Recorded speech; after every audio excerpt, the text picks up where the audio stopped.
우리 너무나 잘 알고 있는 이 말씀이죠. 오병이어. 자, 예수께서 이 땅에 오셨을 때 말 그대로 수많은 기적을 행하셨습니다. 이 복음서에 기록된 예수님의 이 많은 기적들. 그런데 이 기록된 기적들은 말 그대로 그중 일부에 지나지 않는다는 거죠. 그 요한복음 20장에 이제 그런 말씀이 아마 계속해서 날마다 그분이 가시는 곳마다 그분이 말씀하시고 또 교훈하시고 또 만나는 그런 사람들 날마다 기적의 연속이었다라고 아마 생각이 듭니다. 성경에 기록된 이 기적들은 말 그대로 좀 대표적인 그러한 사건들을 기록했다고 봐야 되겠죠. 뭐 유명한 기적들이 많이 있어요. 물로 포도주를 만든 일들, 아니면 뭐 앞을 보지 못하는 그런 소경의 눈을 뜨게 한 일들, 뭐 이런 것들은 어떻게 보면 약가에 불과하죠. 어쩔 때는 뭐 죽은 사람도 막 살리는 이런 일들, 예수님 하신 그런 기적들이 많이 있다는 거죠. 우리가 굳이 이 기적, 왜 예수님은 이렇게 많은 기적들을 행하셨을까? 궁금하기도 합니다. 왜 이렇게 기적을 행하시고, 왜 그 기적을 행하시는 그 이유, 그 목적이 과연 뭘까? 그리고 또 한 가지 우리가 생각해 볼 게, 이 사람들은 그 당시 그 예수님의 그 기적을 보고 어떠한 반응을 보였을까? 그 기적의 현장에 직접 있었던 그 사람들, 그 눈앞에서 주님이 하신 일들을 그 바로 코앞에서 봤던 그 사람들, 적어도 그 모든 사람들은 예수님을 믿어야 되지 않겠어요? 그렇죠? 만약에 그걸 보고도 믿지 않는다면 그게 기적이라는 거죠. 보고도 믿지 않는 그런 일들. 뭐 이런 질문들을 던져요. 물론 기적을 믿는 일과 그 기적을 행하신 분을 믿는 그 일 사이에는 뭐 아주 엄연한 차이가 있다는 것도 잘 알고 있죠. 마치 어린 아이들이 부모님이 주시는 그 선물, 선물이 더 관심이 있어요. 그렇죠? 선물을 주시는 분이 그러다 나중에 깨닫는 거죠. 선물보다 선물을 주시는 분이 더 소중함을 알게 되는 거죠. 오늘 본문 말 그대로 오병이어, 너무나 유명한 그 말씀이, 이 이야기를 한번 해보세요 하면 여기 오병이어 기적은 이런 예수님 이렇게 해가지고 이렇게 하신 뭐 일입니다라고 여기 얘기 못할 사람 아마 아무도 없을 거예요. 너무나 유명하고 너무나 잘 알려진, 복음서마다 막 이 이야기 중요하게 다루고 있죠. 자, 이 이야기를 통해서 우리가 오늘 우리가 뭘 우리가 얻어야 되나? 아니, 주님이 하신 이 일들을 통해서 우리가 배워야 할 한 가지 그 교훈이 있기 때문에 제가 오늘 이 말씀을 전합니다. 오늘 제목이 뭐냐? 너희가 주라. 자, 여기에 좀 포인트를, 초점을 맞춰서 오늘 말씀을 좀 이해를 오늘 하려고 합니다. 자, 내용은 이렇습니다. 뭐 너무나 간단하죠. 그 당시 예수님의 그 권세 있는 그 가르침에 많은 군중들이 주님을 따랐어요. 주의 말씀을 듣기 위해서 그분이 가시는 곳에 또 워낙 많은 기적들을 행하시니까 온 나라에 그분에 대한 소문이 자자하죠.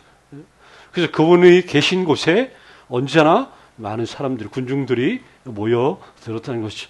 그날도 마찬가지죠. 여기 벳세다라고 나오는 그 두 빈들, 그 강야에서 또 많은 사람들이 몰려들었는데 말 그대로 날이 저물고 이제 돌아가야 되는데 여기 이제 말 그대로 그 상황 가운데 이 사람들의 수많은 사람들의 말 그대로 저녁 식사 끼니를 이렇게 주께서 해결해 주는 그런 사건이 이 오병이어 사건이죠. 제자들이 이 날이 저무니까 돌려 보내기를 주 앞에 호소를 해요. 주님, 날이 저물었습니다. 더 이상 여기 있다가는 다들 쫄쫄 굶게 생겼습니다. 각자 마을로 돌아갈 수 있도록 그렇게 무리들을 흩어 보내시라고 간청을 하죠. 이 말을 듣고 예수님이 하신 말씀이 그 가운데 그 오늘 제목 말씀이 여기에 나와 있어요. 너희가 먹을 거를 주어라. 아니 주님, 상식적으로 생각해도 말도 안 되는 얘기죠. 지금 여기 5천 명이 모였다 그러시. 그것도 남자만, 그렇죠? 장정만. 그러면 아이들 아녀자들까지 합치면 그 배 이상의 많은 무리들. 그런데 제자들이 몇 명이에요? 12명이잖아요. 그 제자들이 저 사람들을 너희가 먹이라. 아니 그러면 우리 보러 지금 마을로 대표로 가가지고 저 사람의 양을 지금 사오라는 얘기인지.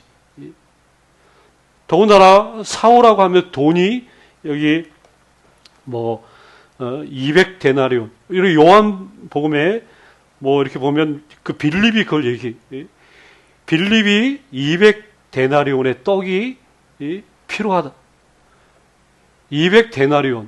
쉽게 말하면 아마 이제 오늘날로 계산하면 한 사람의 어떤 그 1년치 연봉에 해당하는 금액이라고 하면 될 거예요.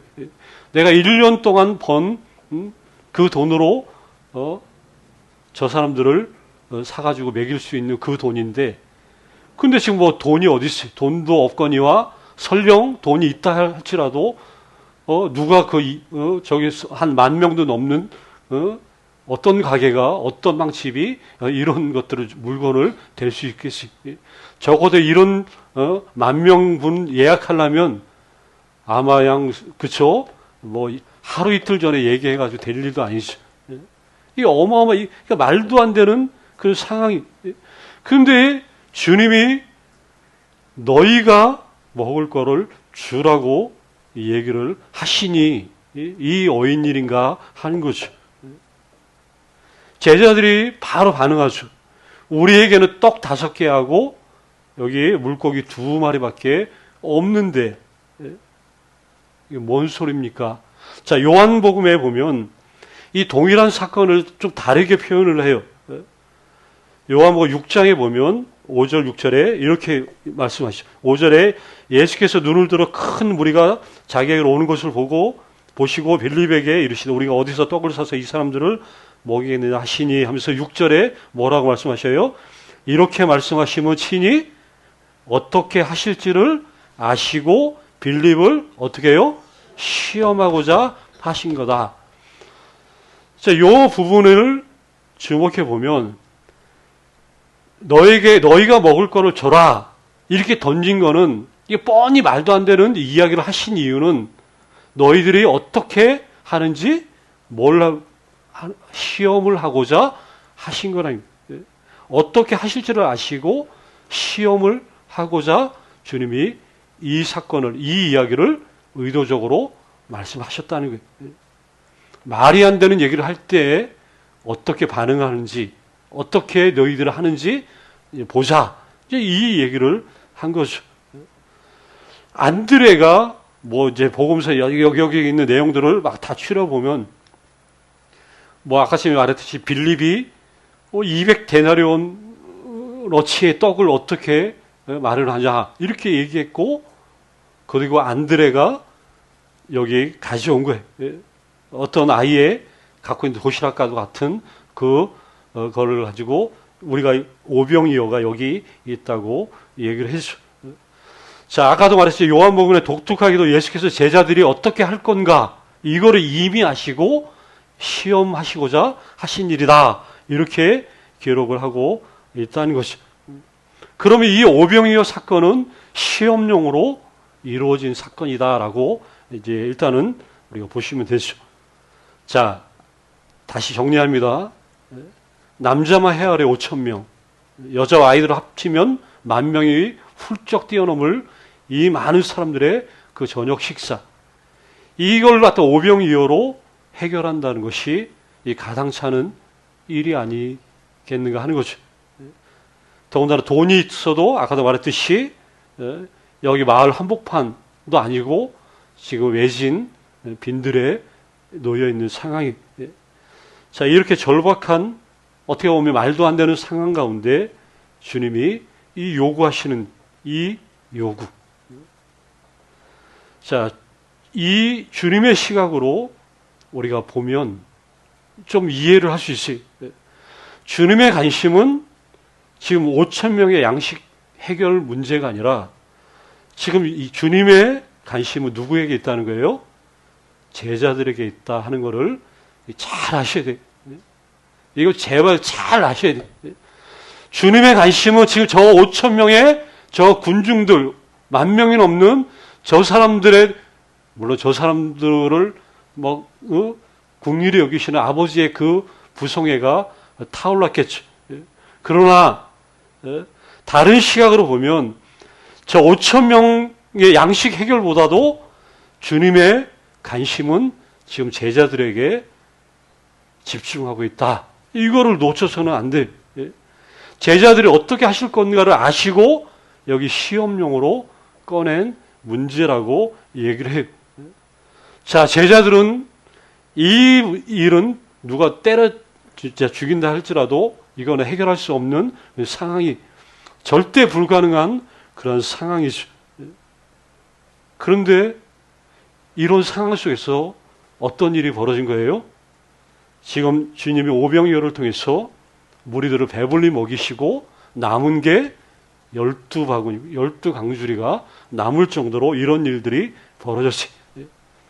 우리가 지금 있는 거는 오병이어밖에 없는데 이 불가능을 보고했는데 예수께서는 너희가 먹을 거를 주라 말씀하시고, 먹을 거라는 것은 달랑 이거밖에 없는데 이거를 수많은 무리들에게 주라고 하시니까 이 말도 되지 않는, 그런데 그 말씀에 복종할 수밖에 없는, 다른 방법이 없는 그런 상황 속에서 제자들이 주님이 하라는 대로 했더니 이렇게 놀라운 일들이, 감당할 수 없는 일들이 지금 벌어지고 있었다. 이제 그 얘기를 하는 거죠. 자, 제자들이 주님이 베푸시는 기적을 지금 바로 눈앞에서 봤어요. 자, 이 떡과 이 생선을 바구니에 담아 나눠주면서 나르면서 제자들이, 그 마음들이 지금 어떠했을지, 지금 내가 그 제자가 되어서 지금 주라고 할 때 분명히 이거밖에 없는데 주라고 했더니 갑자기 그래서 주기 시작하는데 이게 한도 끝도 없이 주어지기 시작했더라. 이거를 제자 입장에서 나르는 입장이 되었을 때 그 나르면서 제자들의 마음은 어떤 생각이 들었을까 하는 거죠. 나누어 주면 주는 대로 더 채워지는 그 풍성함을 지금 보고 있는, 겪고 있는 이 제자들의 심정은 어떠했을까? 받아서 먹는 자가 아니라 나누어 주는 자로서의 이 영광스러움에 대한 그 기적. 여기에 얼마나 엄청난 그 감동과 충만을 누렸겠는가. 이거를 한번 여러분들이 생각을 하셔야 돼요. 받아먹는 자가 아니라 나눠주는 자로서의 그 영광스러움, 그 풍성함을 그냥 막 그걸 나르면서 제자들이 느끼지 않았을까, 이렇게 생각을 하는 거죠. 얼마나 신나겠어요.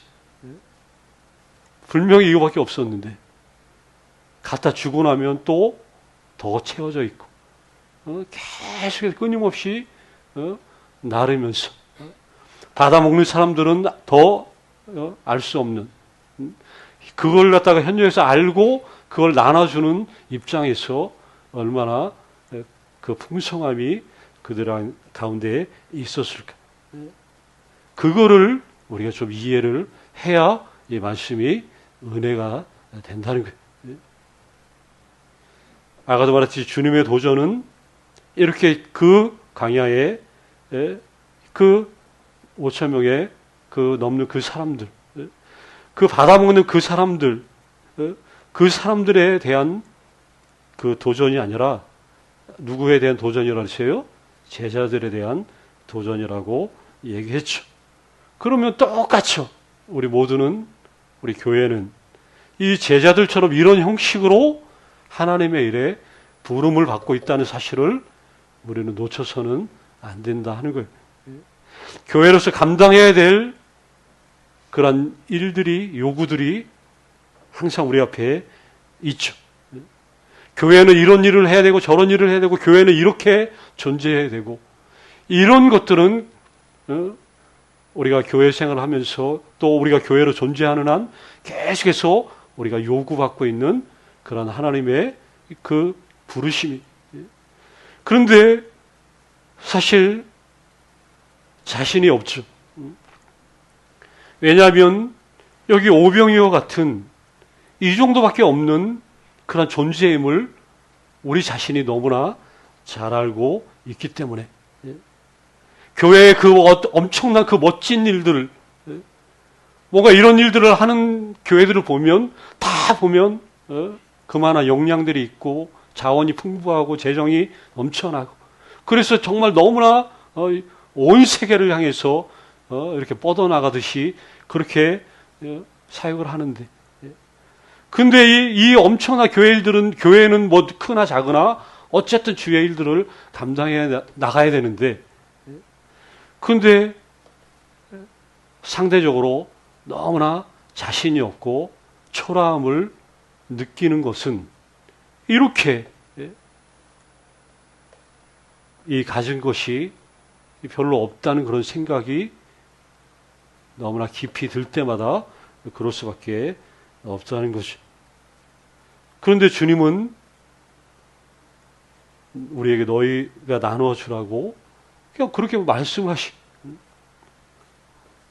여기 영혼의 필요를 채워주라고 그리스도의 은혜를 나누어 주라고 계속해서 은과 금으로 저들 앞에 있는 게 아니라 저들 앞에 나사렛 예수의 이름으로 너희가 서야 한다는 그 부담감을 계속해서 교회 앞에 이렇게 요구를 하고 있다는 것이 하나님의 나라를 가진 그러한 사람들로 세상만을 전부로 알고 있는 이러한 시대에 맞서서 교회는 계속해서 끊임없이 사람들을 돕고 세우고 담장 너머로 이웃을 섬기고 지역을 섬기고 어쨌든 도움이 되는 그 방향으로 교회는 나아가야 된다 하는 것입니다.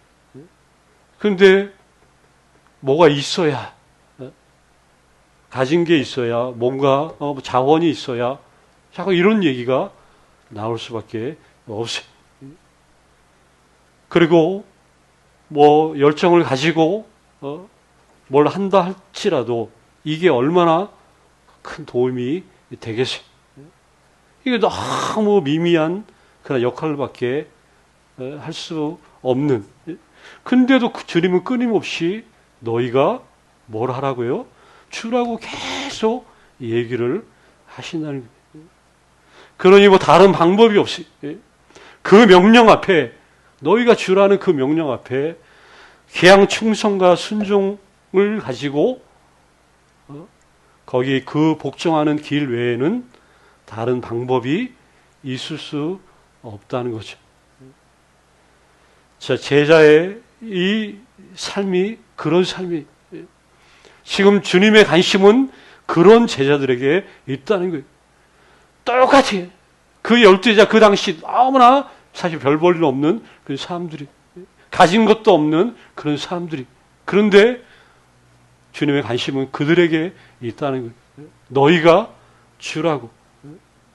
그랬더니 그렇게 하라는 대로 했더니 나누어지면서 다시 채워지는 풍성함을 누가 더 경험을 하는 거예요? 그 사람들이 그래서 더 경험을 하는 것이죠. 앉아있는 사람들보다 더 풍성하고 더 깊게 더 감동적으로 받아 누린 것. 이게 누구의 이야기가 돼야 되는 거예요? 우리의 이야기. 우리 교회의 이야기가 돼야 된다는 거죠. 너희가 주라. 이거는 주님이 우리에게 주신 위대한 명령이다. 너희가 주라. 가진 게 없고 부족해도. 그런데 이걸 다 아시는 주님이 이 작은 공동체, 그런데 이 작은 공동체에게 너희가 주라고 말씀하신다. 이 음성을 우리가 들어야 된다는 것이. 교회는 이렇게 할 때 이 하나님의 영광을 깊이 체험할 수 있고 그 풍성함을 더 쌓아갈 수 있다는 것이. 교회의 현실이 정말 녹록치 않을지라도 우리 교회에 뭐 수많은 이 땅에 교회들이 있지만 사실 연약한 교회죠. 부족하고 연약하고 또 이 정말 작은 공동체. 어쩔 때 방법도 없고 앞이 캄캄하고 답답하고 여러 가지 이런 것들을 저도 많이 느껴요. 그러나 느끼지만 이 너희가 주라는 이 하나님의 사명과 이 요구 앞에 우리 교회가 또 우리가 쓰임 받아야 되지 않는가? 이 소망은 그래도 남아 있기 때문에 이것만 있으면 행복한 교회, 행복한 우리 신앙생활 당연히 될 거라고 저는 믿습니다. 그리고 이 일 때문에 그래도 신앙생활하는 그래도 보람이 있잖아요. 그렇죠? 하나님은 한 번도 교회가 뭐 정말 돈이 없어서 망한 교회들 없어요. 뭐 사람 없어도 그러나 우리가 할 수 있는 그런 부분들이 주님 있기 때문에 계속 주님은 너희가 하라고 너희가 주라고 이야기를 하신다는 것이죠. 그래서 뭔가를 해야 이게 풍성함이 주어진다는, 아무것도 안 하면 아무것도 또 얻을 수 없다는 뭐 이런 것들을 우리가 또 배우게 된다는 것이죠. 너희가 주라. 너희가 주라. 교회, 너희 예일 교회가 주라. 이 음성에 정말 기꺼이 순종하고 여기에 정말 놀라운 일들을 우리가 또 이런 일들을 통해서 경험할 수 있기를 간절히 소망하고 이런 한 분 한 분 다 되시기를 정말 주의 이름으로 간절히 축복합니다.